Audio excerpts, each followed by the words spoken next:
اپنے پیروں کے گنبد 2-2 کروڑ کے بنا رہے، ہم مسجدوں کے مینار 2-2 کروڑ کے بنا رہے، ریس لگی ہوئی ہے، فلاں گاؤں کے اندر مسجد کا مینار اتنا بڑا ہے تو ہم اتنا بڑا بنائیں، فلاں علاقے میں مسجد اتنی بڑی ہے تو ہم اتنی بڑی بنائیں، گاؤں ہے 300 گھروں کا اور مسجد بن رہی ہے 2000 لوگوں کی، سونی پڑی ہوئی ہے۔ میں نہیں کہتا کہ مسجد نہ بناؤ، بناؤ، لیکن جو ضرورت ہے اتنی بناؤ، اپنے مرشدوں کا گنبد بھی بناؤ لیکن اتنے قیمتی نہ بناؤ، جتنی ضرورت ہے اتنا بناؤ۔ کیوں؟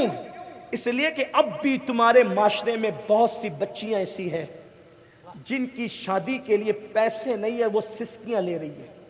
واٹس ایپ پہ اگر کوئی میسج آ جاتا ہے کہ لڑکی فلاں کے ساتھ بھاگ گئی تو تم ایک دوسرے کو دیکھو دیکھو دیکھو لڑکیاں بھاگ رہی ہے، کیوں بھاگ رہی ہے؟ تم ذمہ دار نہیں ہو؟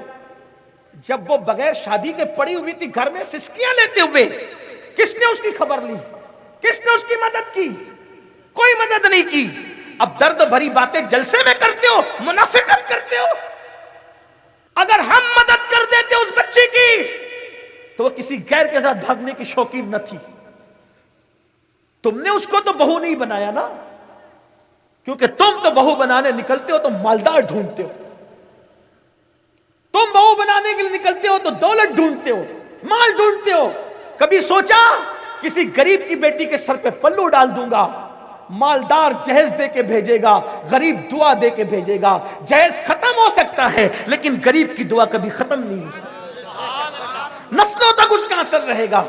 مجرم ہم ہیں، جرائم ہم نے کیا، ایک دوسرے کو سپورٹ نہیں کیا، اسی لیے بیٹیاں بھاگ رہی ہے۔ بیٹیوں کو بھاگنے سے بچانا ہے تو لوگوں کا سپورٹ کرو۔ اپنی بیٹی کی شادی کرنے نکلو تو ساتھ میں کسی غریب کو بھی بیاہ دو۔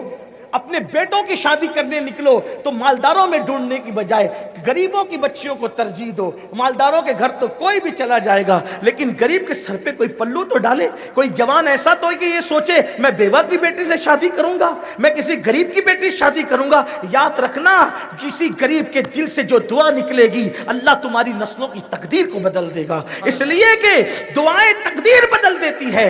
یہ درد بھری باتوں سے صرف کام نہیں چلتا، میدان عمل میں آنا پڑے گا۔